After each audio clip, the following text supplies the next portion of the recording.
Today's podcast is brought to you by Ryan, a leading global tax service and software provider that helps companies manage and minimize property taxes from acquisition to disposition and all points in between. As the firm with the most local market property tax professionals across the country, Ryan has experience in nearly every jurisdiction, unmatched by any other national, regional, or local provider. Welcome to WMRE's Common Area Podcast. This podcast is brought to you by the award-winning editorial staff at WMRE. Let's jump right into this week's podcast.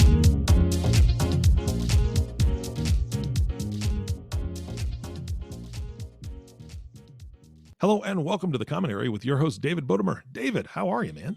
I am hanging in there. We are now in March again. Somehow we're back in March.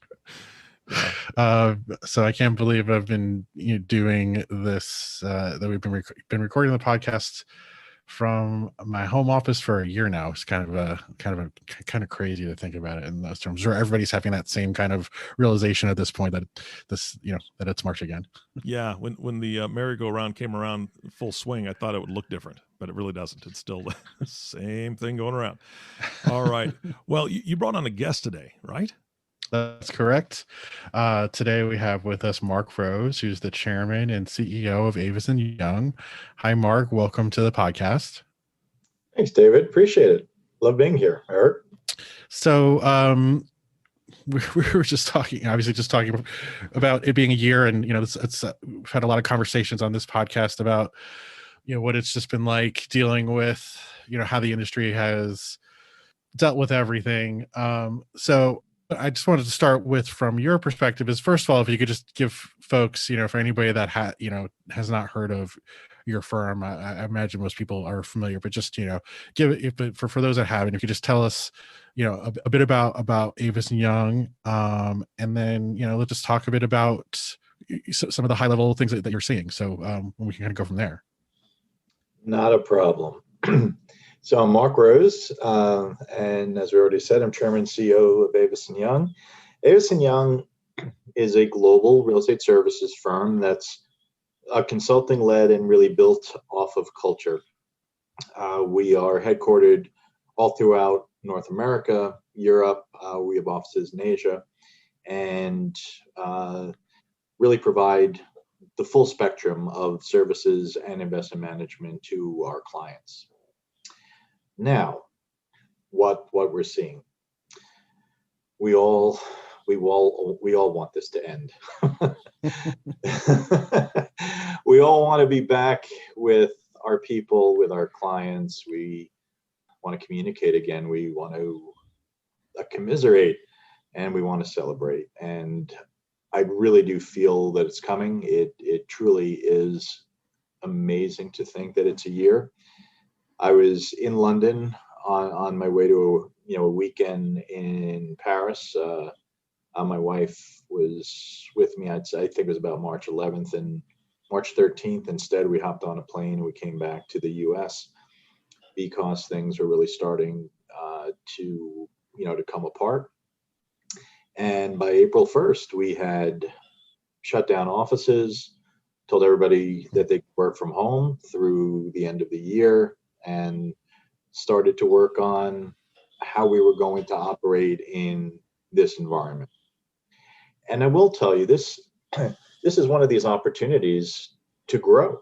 And, I'm sure we'll talk about it more through your questions here, but 2020 through this period, I think the growth of Avison Young, as I believe the growth of the real estate industry, moved faster and further than it ever has in any other period. So there are some silver linings. Yeah, I think it's sort of, again, just the fact that it is a year, it just kind of leads you to try to think, back about this whole experience. And like, I was talking with NAREIT, and it got me, and just some of the way that they talked about it being, from like the REIT stock perspective, and I think also just from the property sector perspective, these almost like these three phases for this past year. So it started with kind of like this initial shock of like what is going on, and all the REIT stocks kind of fall at the same time, and no one really knows what it's going to mean for all the property sectors. We don't know what social distancing, how it's going to affect anything. Then after like that initial shock, then we moved into the part of the year where, okay, there were some clear, wait, like industrials doing great, so they all data centers are doing great, a bunch of sectors that were positioned not to be affected as much by the social distancing kind of emerge as like the stars of for lack of a better word, of that second phase. But then like now we're sort of in this third phase, which is the announcement of the vaccination and the beginning of the distribution, which now is speeding up fast. Now we're seeing a lot more optimism about like retail and lodging, since that's going to come back.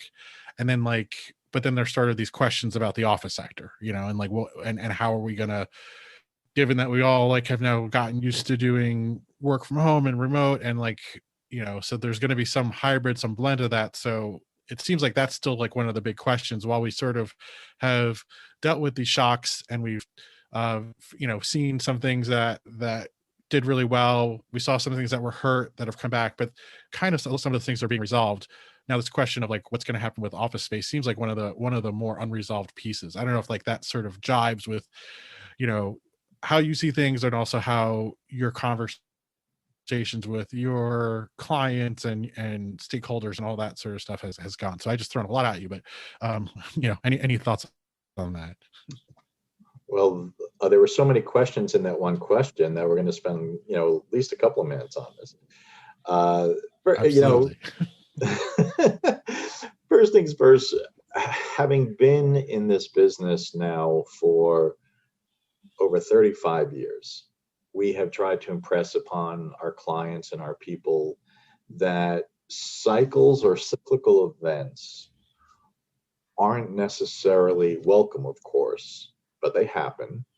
I believe the cyclicality of our industry has been tamed over time. The peaks and troughs are shorter, but there are issues, whether it was the Russian bond default in 1998, whether it was the dot-com implosion for the East Coast, particularly New York, 9/11 and its impact on the New York real estate markets, to the financial crisis.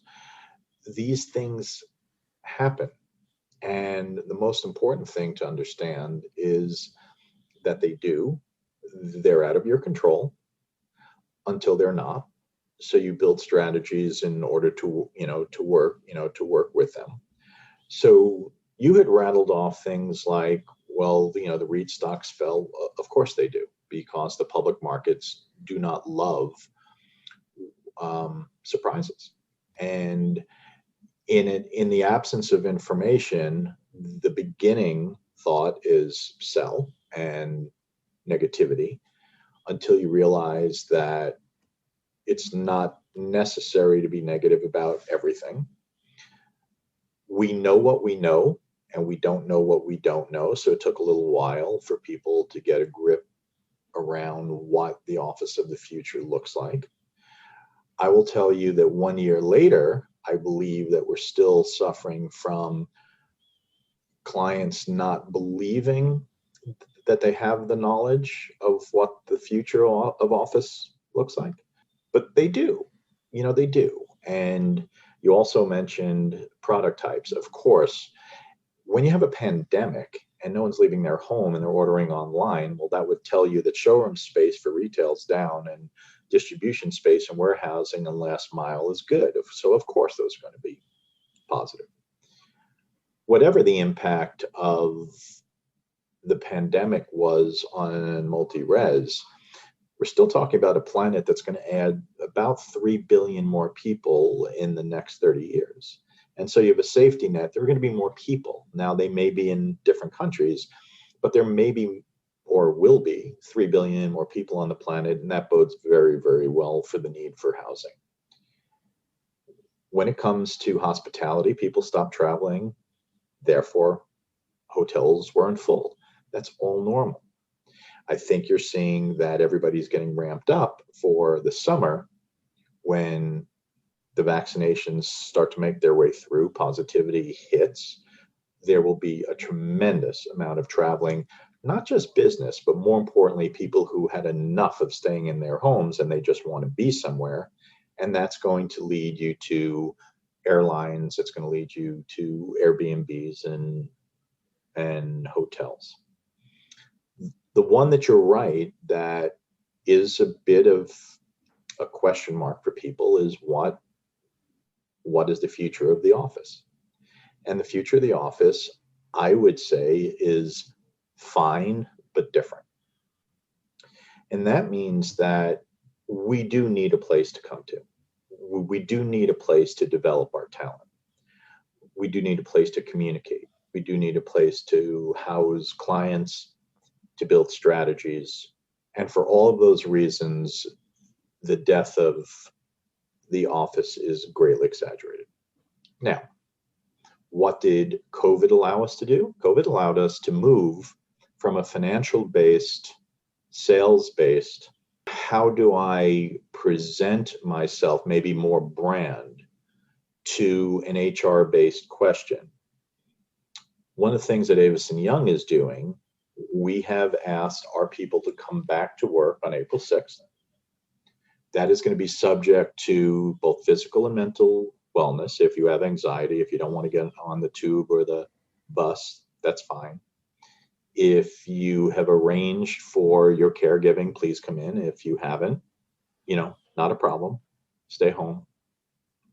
And, then we also have to be subject to government regulation and restriction, which again, at this point, I think is only going to get better now over time. And that conversation really is based on our surveying, interviewing, and taking a strategic view to the HR component of businesses, which are people are emotional, people are human, and they need to be dealt with a certain way. I believe that the, Monday through Friday, get in early and leave late, we're probably not going to see that for some time, and we may not ever see it again. But we also had the situation where office space all throughout the world was utilized at about 40% occupancy or utilization of the space itself at any given time. Your salespeople might be out, or folks did call on clients or work from home then as well. And since no manufacturer would ever run their plants at 40% utilization, we've actually been talking about this for decades. Does that reduce the need for space? No. What that does is to say, well, let's figure out person by person, service line by service line, city by city, country by country, what are basic guidelines about reimagining the work week? Is it X days in the office? Let's say 2 out of 5. Well, there's your 40%, and you're supposed to be in the office all day on a Monday and a Tuesday. Wednesday and Thursday might be work from anywhere, that you go to hub and spoke. So if you have an office downtown, you'll also have a touchdown center in the burbs where folks don't necessarily need to get on public transportation. And then maybe on the 5th day, you're working from home. That combination is going to look different for different groups, different client sets, different countries. And we want to embrace that because we think that's where it should have gone in the first place. We're actually excited, and it's very hard to get excited about COVID, especially with all of the loss and pain. But things that we've been talking about for a long time are now in play of getting more strategic.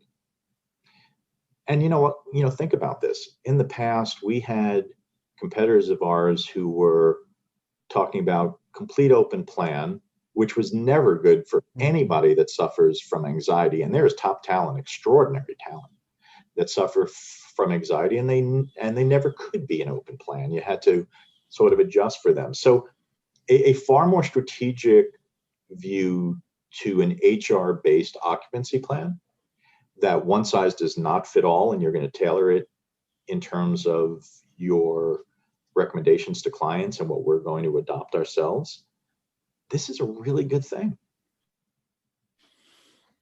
Yeah, that speaks to me. I can hear. I mean, I was never been a big fan of the wholesale adoption of the open office layout. I think in some ways it just seemed like, I mean, it's got its pluses for sure, but it also seemed to be just in some ways a lot of company. It just seemed like there's always a lot of herd mentality with things, like where like, okay, well, this is the way we do offices now. So like we're doing them cubicles, now we're going to do open office, but just everybody making that decision and not having that part, which I thought you underscored really well, about having the strategic conversations around what are the roles people are playing, what does their actual job entail, and therefore how should that factor into the real estate needs, or the real estate needs, and even like whether, what days they should be or should not be in the office.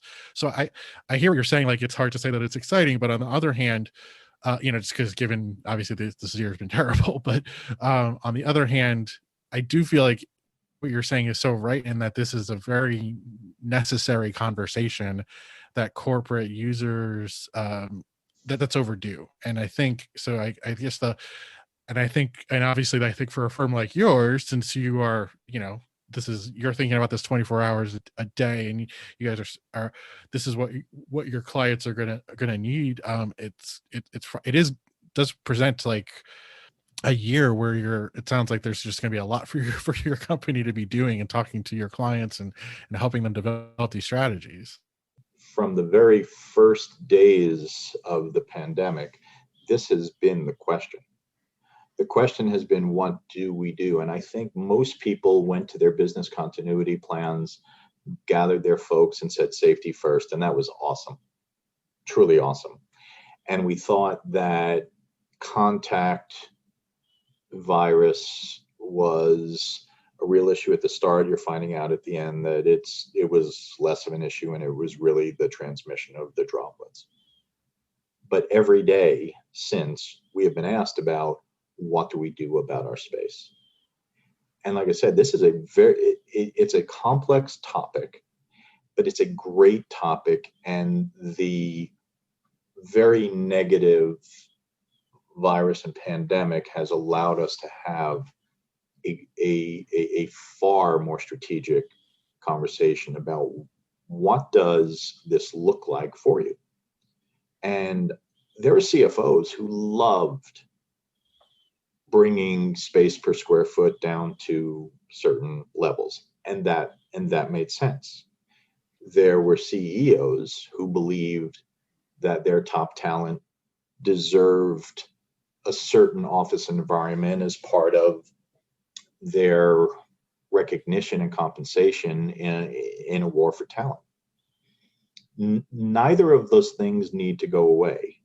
The piece that's coming in here is what is terribly overlooked, which is mental wellness. And the fact is that no matter who you are, you don't feel great every day. And if you're lucky, you feel great most days. But there are some days that it's just not working for you.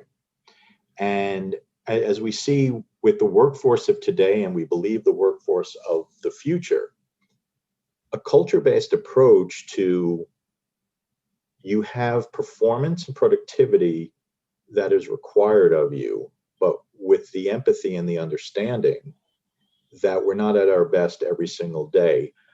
I believe that resonates with talent. And when you structure your company to then walk the talk of giving individuals an opportunity to work from office, work from anywhere, work from home, again, with an understanding there are certain jobs that you really do need to be in the office almost full time. And there are other roles that you may not need to come into the office at all, but let's tailor it so that we're developing our young people. We are developing the best information that we possibly can. And that comes through the aggregation of data, which sometimes is something as simple as a conversation. And just tailor to your people.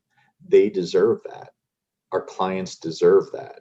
And people are happier and healthier And, if you have to ask somebody that's been doing this a long time, I have certainly signed up to culture is going to drive revenues and profits, not financial assets. Are companies that you're talking to making these kind of decisions now, or are some of them being very aggressive about, like, okay, this is what our office is going to look like as we come out, or are some of them also trying to push that decision off at all?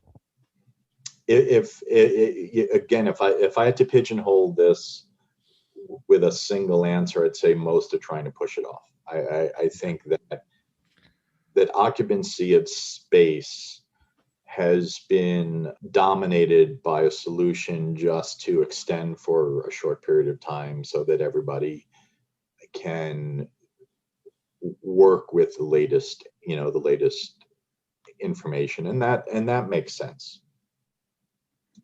Will some clients take less space? Yes. Will some take more? We've seen that, yes, as well. But we just have to, again, it's overused, but since we all know what we know, but we don't know what we don't know, we're all trying to find out about the parts that we don't know. We, Avison Young, have a very strong view on what we think this looks like, but it has to match to our client base.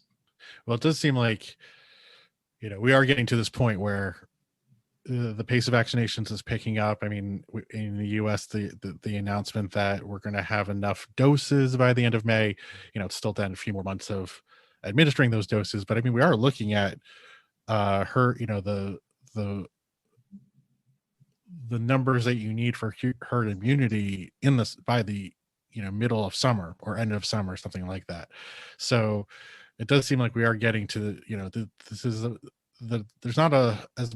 not just like an indefinite process anymore, and like we are to the point where end of pandemic isn't a theoretical, it's an actual. So it does seem like over the next few months, if companies can't push that decision off, then it will be interesting to see how these decisions are getting made and who's making what kinds of announcements and what kind of deals are getting done to resolve all this. And unfortunately, it's a little all over the board, but it's getting better. There's a client of ours who was an early tech company, a communicator of everybody's going to work from home forever. And we've seen them take down new space. We've seen others demand that their people come back, and then they may answer surveys that they really love avoiding the hour to hour and a half a commute, each way, each day. Everyone is getting their arms around this. This is incredibly normal. The use of technology, though, has changed the game. And it's been there for quite some time. And we have all commented how the real estate industry has been very slow to adopt. But in terms of the ultimate of not wasting a good crisis, the adoption of technology, particularly data aggregation, and transforming an industry that thrived on effectively pocket information, we are now able to aggregate and drive transparency to the point where I think that real estate information in the next 10 years will be crowdsourced, it will be perfected, and it will be free. And therefore, all of your resources are now going to be interpreting, adding machine learning and artificial intelligence and robotics on top of the collection of data points. And this is one of the most exciting things that I've seen in my career, because for too long, the industry has been inefficient because the information has not been shared or has not been transparent. And we specifically are working on plans and never stopped them during COVID. We pushed harder and faster and spent more money and developed the industry's leading data warehouses and all of the applications that sit on top of it. And what this is going to do is allow occupier by occupier to figure out what they need to do in a physical collaborative setting and what can be done in the cloud. And I think there's going to be an awful lot done in that latter space, but you're still going to need development to occur in person. Yeah, I think that's clearly been a pain point for a lot of companies, which is especially when we bring in newer employees, or somebody joining the company, when you want to get them trained to be part of the culture, like you need to be in person. You also need like those informal interactions outside. And while we're able to do an awful lot of, video chats and structured meetings and things, some of that what I've heard time and again is just that some of that informal stuff is what is missed the most, like the water cooler conversation, for that cliche or whatnot, but like just passing somebody in the hallway or in the lunchroom, and like it's often something that somebody says in that conversation sparks an idea, or that's where people, some of the team building stuff happens. So all that kind of stuff is just, while there are a lot of productive parts of the jobs that can be done in, kind of anywhere, there, that sort of developing of corporate culture and fostering relationships doesn't seem like we have a way of recreating as well the way that we're working right now. Yes, and yes. Training can be done online. Developing of people cannot. And you called it the water cooler talk. I would just say the subtleties of both our physical and emotions and our communication, certain words in certain circumstances deliver a different meaning. And if your team, and especially our young people, are not there to see it or hear it and basically read through the nonverbals or the verbals, they are not getting developed to understand importance, emotion, strategy. And I believe that if everybody moves to online learning in terms of training, that, it's not bad, but you're sub-optimizing your talent base that does need to see and feel what the reactions are to certain views, to learn from people. And I believe every day that I learn from my peers. I learn from the people that work for us. I learn from people who are walking on the street, and it doesn't happen if you're not listening. And the only way we still know to listen is to be in proximity to people. So taking all of the, these kind of insights and thoughts, are there specific sort of takeaways for investors who are looking at commercial real estate right now, whether that's specifically the office space or other spaces, in terms of what they may want to be doing over the next 6-12 months? Sure. We have a very favorable interest rate environment, so that makes real estate investing fun. We have product types that are deemed less desirable. To me, that spells opportunity. As we work with data to figure out the strategies of occupiers, I believe there will be opportunity and arbitrage to figure that out. I think you saw some of the smartest investors in the world who in April, May, and June had no intention whatsoever of buying any physical property. But when REIT prices fell to 40, 50, 60% discounts on NAV, they were buying REITs because the REITs were going to come back. Of course they were going to come back, as most of them have, because the public markets look to the future. And so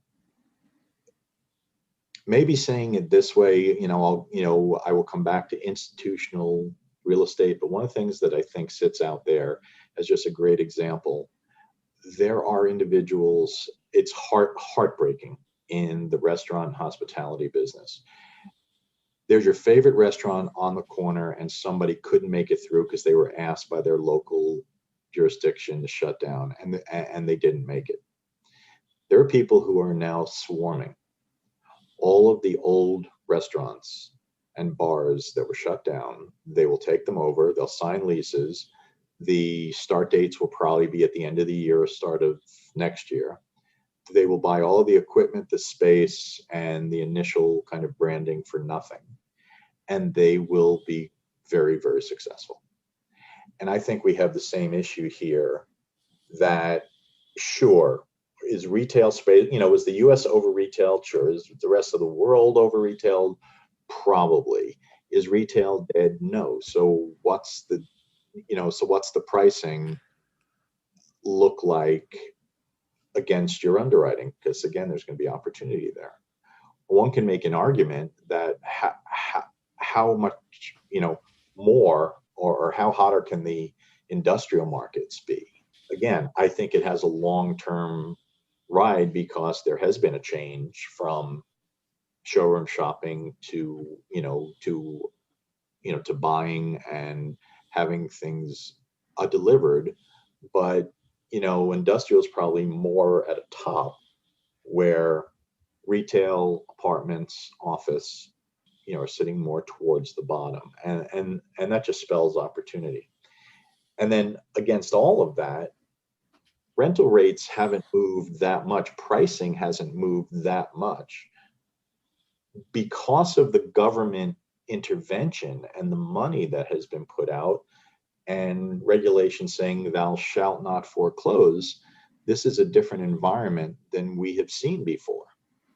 Right. And so what it takes, and what I'm really getting to, is understanding market by market and product type by product type. There's going to be opportunity everywhere. There will be pain. There for sure. There will be, could be local pain. It could be pain associated, with a portfolio. But there will be opportunity where you can implement strategies.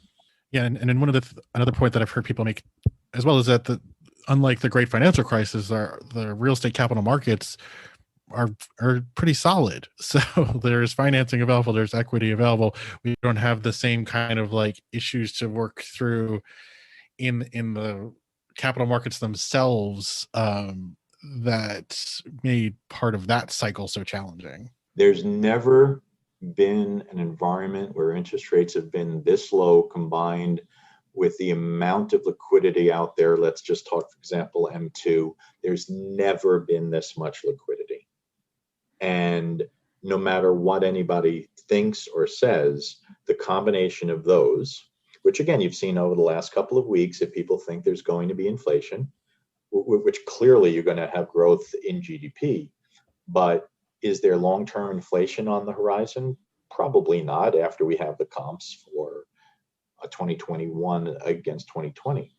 But free money, and if the Congress puts out another almost $2 trillion and interest rates stay very low, which they should, that is one heck of an environment to be buying real estate.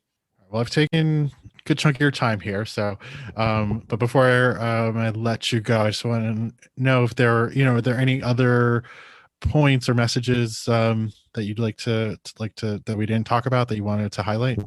I would say, I touched on that people still matter, and there are all sorts of reports that technology is going to replace individuals. I've never been more excited about the opportunity for top talent to use technology.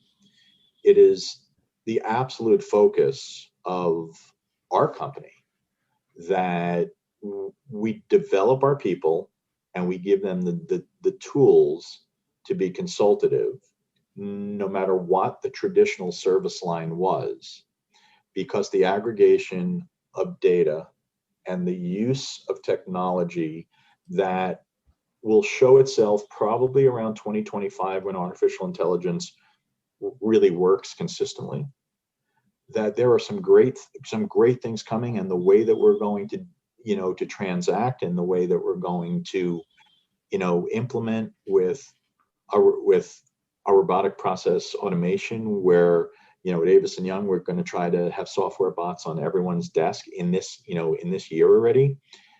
Manual tasks are going to go away, but you get to redirect your people to analyzing and communicating and doing something with the data, turning it into information, which then becomes a decisionable action. These are very, very exciting times for this. And so really that's the other thing I would add. Great. Well, thank you again for, that's definitely going to be interesting to watch as well. So we'll look forward for more updates from your firm and from the industry as to how that plays out. So maybe you can come back on the podcast and give us some updates on that in the future. Sure. Right. It would obviously be my pleasure. Well, thank you again, and for coming on the show. My pleasure. Guys, this was fantastic. Mark, what a plethora of information that you had, and a lot of encouraging stuff is exactly what we need right now. So thank you so much again for being on the show. David, of course, thank you for bringing him on the show. You chose another fantastic guest, bud. So I'll leave it to you. Here. Yeah, that's right. That's what we do here. And of course, our last thank you goes to you, the listening audience. Thank you for tuning in and listening to the Common Area Podcast with David Bodamer. If you have not subscribed to the podcast yet, please click the subscribe now button below. This way, when David comes out with a new podcast, it'll show up directly on your listening device. This makes it much easier to share these podcasts with your colleagues. Again, thanks for listening. For everyone at WMRE, this is Eric Johnson inviting you back in 2 weeks for all the stories that matter to you. We'll talk to you soon.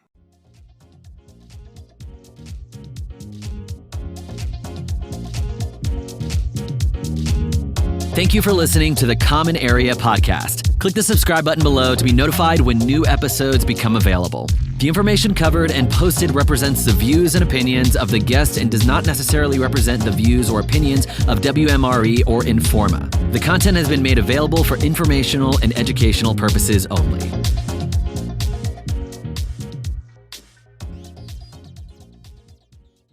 Today's podcast was brought to you by Ryan, liberating our clients from the burden of being overtaxed, freeing their capital to invest, grow, and thrive.